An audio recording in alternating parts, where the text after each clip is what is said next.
Salamlar, sizləri İnnovativ Təhsil Mərkəzindən xoş gördük. Mən Anar Həsanov. Bugün sizlərə blok, MIQ və sertifikasiya imtahanlarına düşə biləcək maraqlı bir həndəsə sualının qısa və praktik üsulundan 2 sunum verəcəm. Deməli, sual blok imtahanına düşüb və dil test toplusunda da var.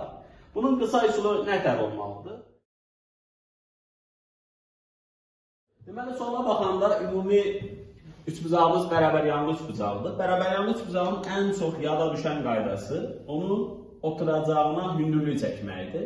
Bax, birinci bu qayda ilə getməlisiniz.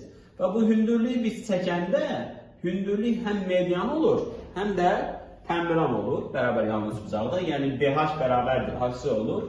Plus, gözəllik burada hardan alınır? BAD üçbucağı. BAD üçbucağının bu təpə bucağı 90 dərəcə olduğuna görə bu düz bucaqlı üçbucaqdır. Və onda BD hipotenuzdur. Onda hipotenuzun hündürlüyü çəkilir. Onda bizim yadımıza düşəcək proyeksiya qaydaları vardı. Proyeksiyanın da katitə görə qaydası idi. Onda 6'nın kvadratı bərabər idi. Yəni 6'nın kvadratı bərabər idi.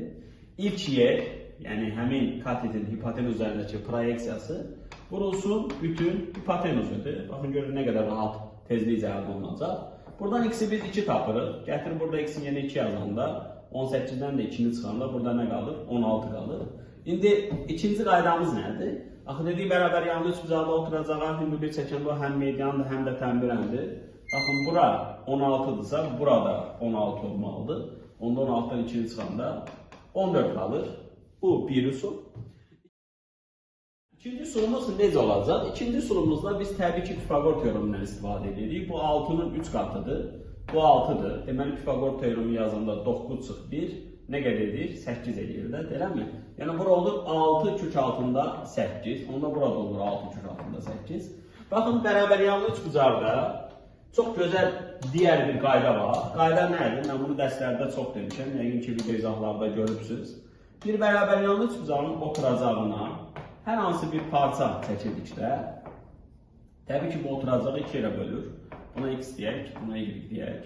Bu da bərabər yanlıdır, A-dır, A-dır. Baxın, bu n-i necə tapırıq?